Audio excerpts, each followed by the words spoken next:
E aí, pessoal, vamos fazer essa live sobre crianças com dislexia na escola. Acompanhe esse vídeo que vocês vão aprender muito, garanto. Bom dia! Vamos lá, só vou deixar aqui o tema da live fixo.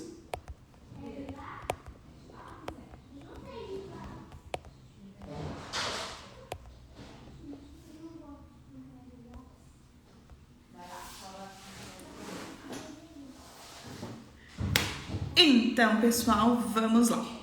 Hoje o tema da live é um tema super interessante porque a integração sensorial, as disfunções de integração sensorial, elas não aparecem somente no ginásio de integração sensorial, né? Elas estão ali, a criança com disfunção de integração sensorial, ela tem dificuldades em todos os seus contextos. E hoje a gente vai falar de um ambiente muito específico que é a escola. Né? A criança em idade escolar, ela encontra desafios importantes e uma criança com dispraxia pode ter seu desempenho extremamente prejudicado por conta dessa disfunção. Todo esse material que eu preparei hoje foi baseado no material do curso da Valesca, que vai ser no dia 2, 3 e 4 de dezembro, se eu não me engano. Deixa eu conferir aqui. O curso é ao vivo, mas ele vai ficar disponível por 1 ano para aqueles alunos que que participarem do curso, tá? Outro ponto que eu acho importante a gente falar, 2, 3 e 4 de dezembro, isso mesmo. Outro ponto, né? Esse curso da Valesca, ele traz um material que vai te ajudar no raciocínio clínico para identificar as dificuldades das disfunções de integração sensorial nos contextos. Então, é um material muito voltado para a prática. Agora, a gente vai começar a falar de algumas questões específicas. A gente tem meia hora, como vocês sabem, então, rodinha no pé para discutir sobre o assunto. Primeira coisa que é importante a gente pensar quando vai falar da dispraxia é defini-la, né? O que é uma dispraxia? A dispraxia, pessoal, é um termo usado para definir as dificuldades no planejamento motor que estão relacionadas ao desenvolvimento. Elas não são adquiridas, tá? Ou seja, elas fazem parte do desenvolvimento dessa criança. Não está relacionada a uma lesão cerebral, a um transtorno genético. Então, são dispraxias do desenvolvimento que está relacionado ao funcionamento cerebral, tá? O que acontece muitas vezes, né, que as crianças com dispraxia, elas costumam ter habilidades neuromotoras próximas ao normal. Então, assim, essa criança tem um tônus próximo ao normal ou o tônus normal. Essa criança possui todo o desenvolvimento ali ok, mas a execução dela não é satisfatória. E quando a gente vai investigar, isso pode ter essa base sensorial que é decorrente de uma disfunção do processamento, do processo de integração sensorial, tá? Quando a gente fala em dispraxia, né, ninguém processa as informações sensoriais de 100% de eficácia. Ninguém. O que vai nos alertar sobre uma disfunção é o impacto funcional que ela acarreta. Então, eu como terapeuta ocupacional, eu tenho que olhar para isso, para a função, para o desempenho ocupacional. E o meu foco não será melhorar o processamento sensorial. O meu foco sempre será os objetivos funcionais, é que essa criança dê conta das tarefas dela e de forma satisfatória. E às vezes, né, muitas das características das disfunções ficam mais evidentes no contexto escolar. Por que isso? Porque em casa, muitas vezes essa criança controla mais o ambiente, é mais fácil executar algumas coisas, a divisão de atenção não é tão grande, mas na escola é mais difícil mascarar, né? Por quê? Porque as demandas são maiores, porque existe também a expectativa de desempenho comparado aos colegas. Então, muitas vezes, né, a criança com dispraxia, quando ela chega na escola, ela enfrenta desafios muito importantes. Por isso que a intervenção em tempo oportuno pode evitar o insucesso acadêmico dessa criança.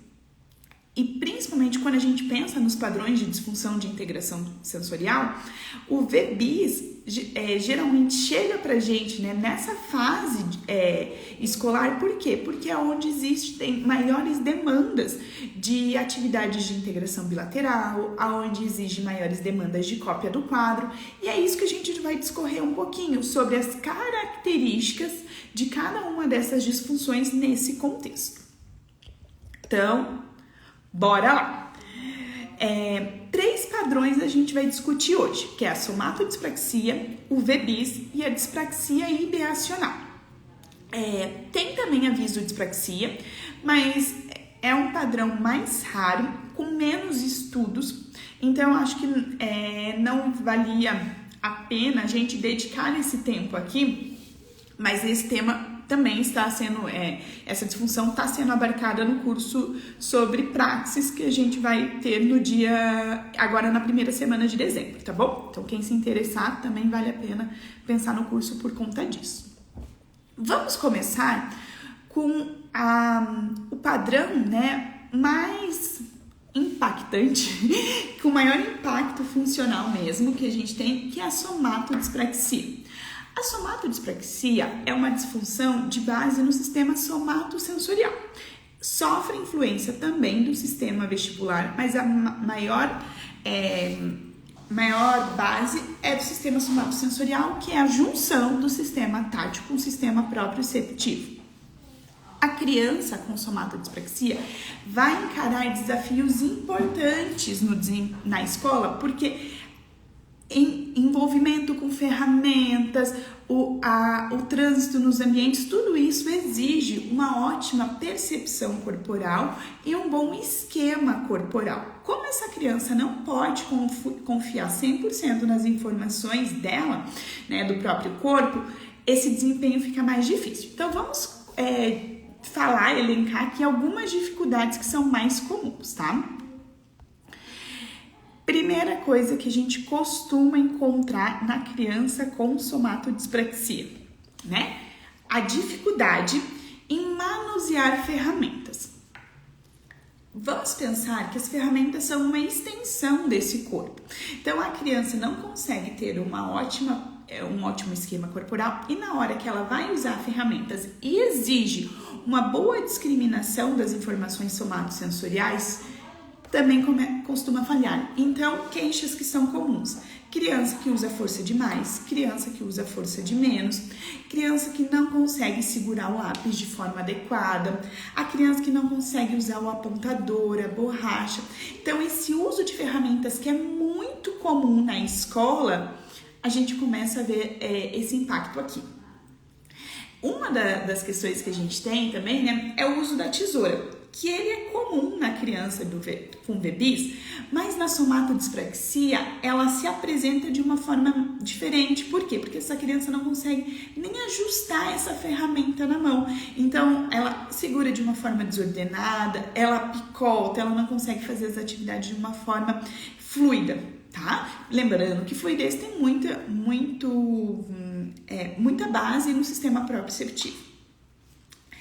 Essa criança também tem dificuldade em manejar os seus pertences. O que acontece da criança? O que são esses pertences? Gente, lancheira, estojo, mexer na mochila. Então, sabe aquela criança que já tem idade de ir lá e preparar o próprio lanchinho, né? De pegar o lanchinho na lancheira e organizar? Ela se bagunça toda, ela não consegue fazer isso. Ela pode ter dificuldade em colocar o tênis, de arrumar a roupa. Então, é uma criança que parece ter um aspecto mais descuidado com os materiais. E nisso a gente também vê muita reclamação, né, muita queixa dos professores em questão do aspecto do caderno. Esse caderno às vezes parece desleixado, Sabe aquele caderno que a criança vai mexer e ela acaba rasgando a folha e puxa a folha e fica amassado com muita orelha? Então, é um caderno muito comum da criança com somatodispraxia. Também pode ter um caderno que a criança faz desenhos muito grandes, que ela usa força demais. Então, ele é um caderno com aspecto desleixado. E muitas vezes, né, não é porque essa criança não tem interesse, não é porque ela não quer fazer a tarefa ou porque ela é relaxada, mas é porque ela não dá conta de usar as informações sensoriais para participar dessa atividade. Também é comum os pais ou os professores relatarem, né, que a criança derruba os materiais, que a mesa é desorganizada. Então, muitas vezes eles falam assim, a gente tem que pedir para guardar a garrafinha do lado, porque quando vê, fulano derruba tudo em cima, o caderno tá sempre caindo no chão. Então, é uma criança, né, que os professores às vezes tentam criar estratégias para que fique um pouco mais organizado esses materiais. Eles precisam de feedback externo maior, porque elas não conseguem confiar, elas não conseguem usar essas informações de forma adequada. Outras queixas que a gente vai encontrar na criança com somatodispraxia na escola é a dificuldade de participar em aulas que envolvam movimento. Então, são crianças, né, que às vezes são os últimos a serem escolhidos para o time, ou quando o professor de educação física vai trazer um movimento novo, uma atividade nova, ela não consegue participar de uma forma adequada. No recreio, no momento de lazer, no momento mais livre, muitas vezes essa criança vai utilizar dos mesmos repertórios motores e, a depender, né, ela pode utilizar de estratégias que podem ser considerados comportamentos inadequados. Então, essa criança pode evitar brincar com os colegas, ser mandona demais, pode ser uma criança que mais mande do que faça. Então, são crianças que podem utilizar estratégias e isso pode ser entendido às vezes como comportamento inadequado pelos pares ou até mesmo pelos professores. Também essas crianças, gente, muitas vezes vão precisar de mais dicas, de mais tempo para aprender uma determinada atividade, um determinado plano motor. E isso é uma coisa que a gente aqui no consultório costuma trabalhar da criança com somatodispraxia, antecipar algumas habilidades que serão exigidas. Um exemplo pode ser ali a criança que está na iminência da letra cursiva. Muitas vezes a gente vai trabalhar isso no consultório antes. Por quê? Porque essa criança vai precisar de mais tempo, mais treino, para que ela consiga dar conta. Não é porque a gente quer antecipar essa aprendizagem, mas é porque na escola, às vezes, o professor passou lá 2 aulas, beleza, a turma já pegou aquele traçado da letra e a criança com somatodispraxia pode sofrer mais para adquirir isso. Então, por isso que é comum o terapeuta ocupacional antecipar um pouquinho essa aquisição. E por isso que o trabalho do terapeuta ocupacional em parceria com a escola é muito importante. A gente sempre costuma, nas reuniões da escola, perguntar qual que é o planejamento desse ano? O que as crianças vão aprender nesse ano? Porque se for necessário, a gente vai trabalhar isso antes. Outra questão que a gente costuma fazer na criança com somatodispraxia é trabalhar mais entradas para que ela possa fixar aquele conteúdo. Então, não apenas o traçado, mas fazer a letra de N formas, com N materiais, pode ajudar nessa questão dela tanto de fixar como que é o movimento, quanto de experimentar isso. Então, a gente costuma usar mais canais, tá? Outro padrão de disfunção de integração que gera um impacto, né, na questão do desempenho escolar é o VBIS, que é uma disfunção de base no sistema vestibular e o sistema proprioceptivo.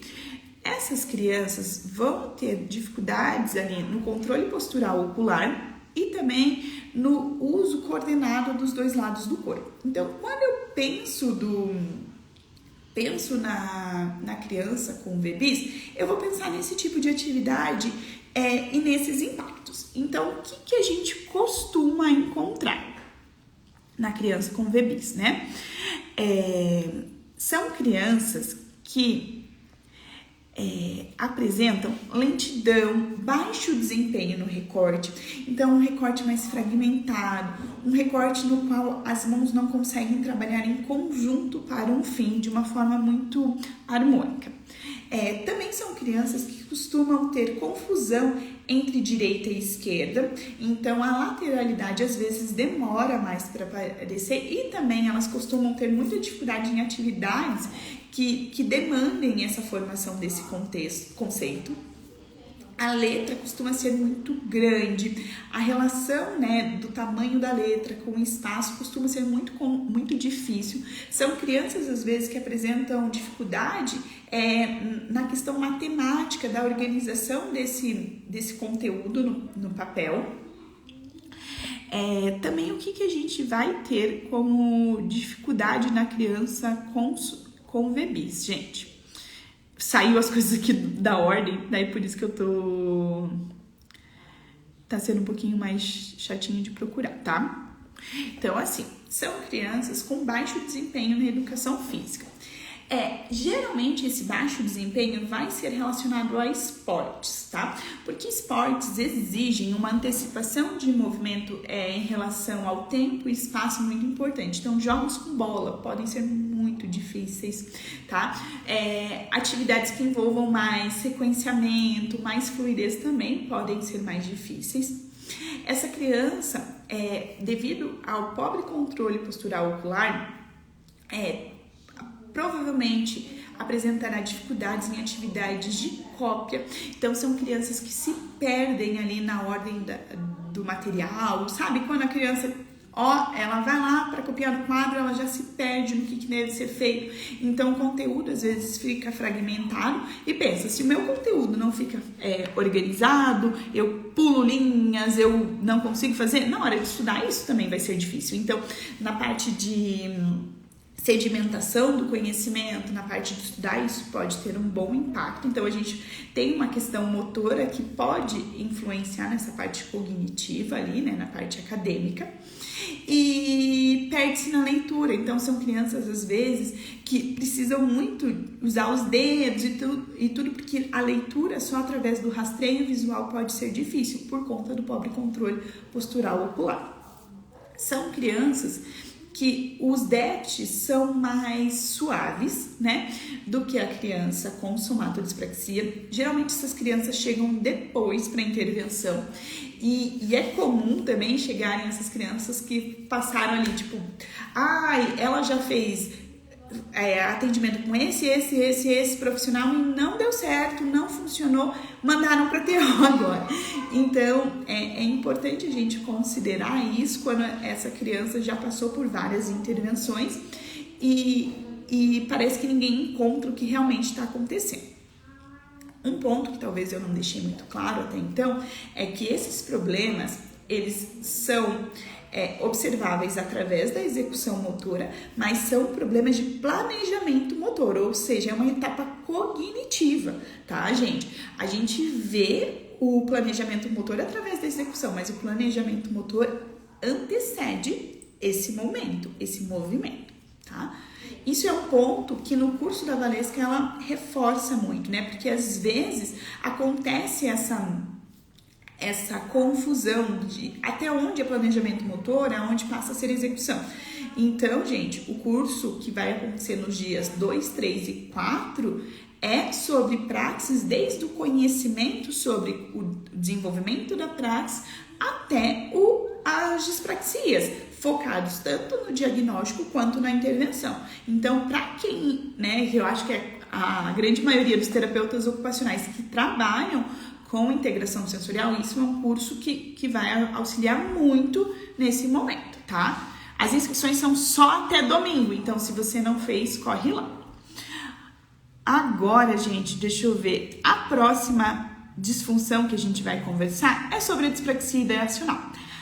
A ideação é um processo anterior, tá? E a dispraxia ideacional, ela tem uma base tanto no conhecimento do corpo quanto no conhecimento dos objetos e da sua relação e das ações em série. Então, a criança com dispraxia ideacional, ela vai ter muitas das dificuldades, tanto na sala de aula, isso vai ficar, mas quando a atividade é mais estruturada, quando não exige tanto esse processo de ideação, fica mais fácil. Agora, quando a gente pensa em momentos mais livres, em momentos do agora faça um registro de tal coisa, a gente pode realmente ver essa lacuna do desenvolvimento, tá? O que costuma se vir como um retrato da criança com dispraxia ideacional na escola? É a criança que brinca sempre das mesmas coisas. Então, no dia do brinquedo, ela costuma brincar sempre com o mesmo brinquedo, sempre da mesma forma, que não faz essas trocas de uma forma muito legal, ou então, se quando ela pega um brinquedo novo, não sabe o que fazer, então ela pode utilizar também de padrões de uso de brinquedos muito simples. Então, tudo ela bate, tudo ela derruba. Por quê? Porque ela não consegue entender as propriedades desse objeto e como utilizá-los, tá? Também é uma criança que costuma necessitar que lhe expliquem como algo funciona, algo que não é familiar. Então, assim, os objetos, eles nos convidam para a ação. As propriedades desses objetos nos levam a fazer algo. Por exemplo, eu olho uma bola por conta de todas as minhas experiências, eu sei mais ou menos o que eu posso fazer com uma bola, a depender do tamanho dela, do peso. A criança com dispraxia ideacional pode necessitar que você explique coisas. Então, isso daqui é um balanço, você pega um balanço de um formato diferente. Isso é um balanço que a gente usa de tal e de tal forma. Ela não consegue inferir o que esse objeto pode proporcionar para ela, tá? E até nisso, ela pode utilizar de estratégias insuficientes para resolver problemas. Isso a gente costuma ver na escola também. A criança com dispraxia ideacional, ela também tem, normalmente, dificuldade de contar fatos que aconteceram com ela. Então, tem pais ou professores que chegam pra gente falando assim, parece que fulano tem problema de memória, ele não consegue falar o que aconteceu.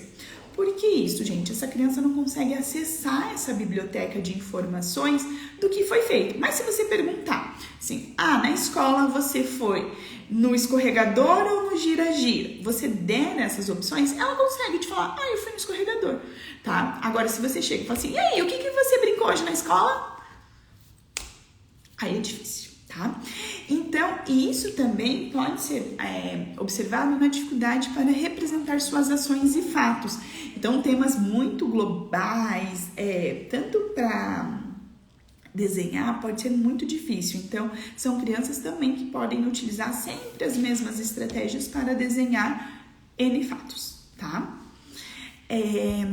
O que acontece muitas vezes, né, com uma criança com dispraxia? Às vezes as pessoas entendem como se essa criança estivesse sendo difícil, como se essa criança, ela tem um problema motor, ela tem isso. Não, gente, essa base sensorial é a base que faz com que eu adquira N habilidades e elas vão ser importantes para o desempenho de atividades mais complexas, dentre as quais as atividades de motricidade fina, uso da linguagem, a resolução de problemas, funções cognitivas superiores. Então, quando eu não intervenho junto a uma criança com dispraxia em um tempo oportuno, eu posso ter um impacto significativo no desempenho escolar. E há uma possibilidade tanto de um desempenho acadêmico inferior, quanto um reflexo na autoestima e na saúde mental. Então, não são raros os estudos, né, que começam a correlacionar essas dificuldades. E quando a gente vai ver na literatura, eles falam muito sobre problemas comportamentais relacionados à dispraxia, sobre impacto na autoestima e na sensação de autoeficácia. Por exemplo, eu não consigo dar conta, né? Então, qual é a programação que eu vou fazendo? Que eu não sei, que eu que eu não vou aprender. Então, a intervenção, ela não vai ser focada, somente, porque ela precisa escrever de letra cursiva. Não, gente, não é esse o nosso objetivo. O nosso objetivo é um desempenho satisfatório e o engajamento pleno nas ocupações que são importantes. E quando a gente pensa em criança, que é algo mais importante do que AVD, brincar e participar da escola, né? Claro que existem desafios quanto ao atendimento da criança com somatodispraxia, com VBIs. É um atendimento que exige raciocínio clínico constante. Não existe uma receita de bolo, eu vou fazer isso, isso, isso. Existe uma lógica de intervenção na qual você segue um gradual de habilidades, mas as habilidades vão te subsidiar para que você dê conta de fazer o seu planejamento motor, né, que você consiga executar. Mas o trabalho do terapeuta ocupacional a gente até brinca assim, que a gente era muito feliz quando só sabia sobre que existia um problema de modulação. Quando a gente se depara com os problemas de praxis, é onde que exige assim, sabe aquele raciocínio do desafio, se está na medida certa, se eu estou exigindo da criança o suficiente, se eu estou atrapalhando o processo dela. Então, um campo, né, na integração sensorial, um padrão de são os padrões de disfunções extremamente desafiadores e que exige um terapeuta ocupacional que esteja preparado. Não é qualquer um que consegue fazer uma boa intervenção numa criança com dispraxia. Se você ficar o tempo todo ali querendo fazer circuito, achando que você está melhorando o planejamento motor, amigo, você está muito enganado. Exige um raciocínio seu do quantas vezes eu vou fazer a repetição dessa atividade, por que eu estou exigindo isso, tá? Então, quando vocês se depararem com uma criança com dispraxia, vocês têm que refletir muito em relação a isso, tá? E até esse é um dos nossos grandes objetivos no nosso curso, que é praxis, teoria, avaliação, raciocínio clínico e intervenção da criança com dispraxia, tá? Então, a gente vai ter um curso que é ao vivo, online, então vocês podem fazer todas as perguntas que vocês tiverem para a Valesca durante o curso e depois vocês têm acesso a 1 ano, ou seja, conhecimento, gente, não é uma questão estática, então o terapeuta ocupacional que você é hoje não é o mesmo que você é daqui a 1 mês. Então, isso ajuda muito você ter acesso a um curso gravado, porque você pode rever, você pode pensar nas coisas, você pode correlacionar o que você está vendo com as descrições ali. E uma criança é muito diferente da outra. Nesse curso em específico, vão ter muitos vídeos de atendimento, porque o que eu acabei de falar sobre a dispraxia? Não existe uma receita e você precisa entender como que é o raciocínio, né? Então, é essa oportunidade que vocês vão ter também. Outra questão, assim, só pra gente fechar sobre esse curso, gente, é que tem bônus, assim, são 3 bônus sensacionais, mas hoje eu quero falar de um, que é o checklist de dificuldades observadas na criança com dispraxia.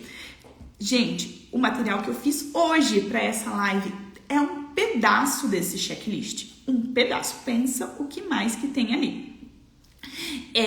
Fora isso, outro presente especial que a gente pensou para vocês é o parcelamento em até 36 vezes no boleto bancário. Então, as parcelas se tornam menores e você tem a chance de se tornar um profissional melhor, que é o que a gente garante com esse curso, gente. Eu vou dar uma olhadinha aqui, a gente tem mais 3 minutos, porque eu vi que chegaram algumas perguntas, tá? Quem tiver também alguma pergunta pode mandar.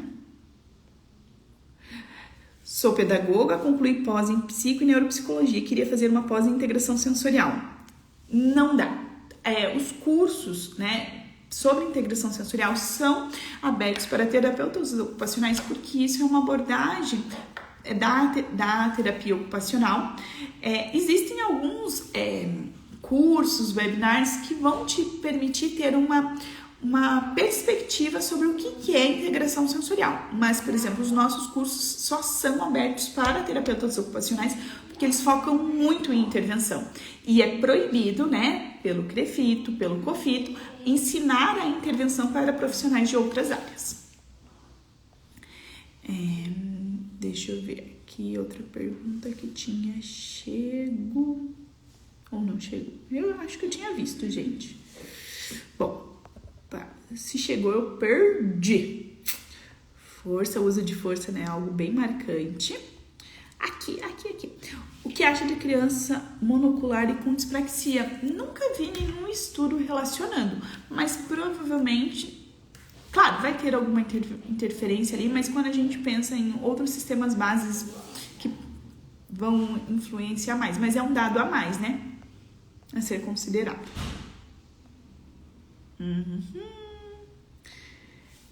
Acho que era isso, pessoal. Fechamos a nossa live. Espero que vocês tenham gostado.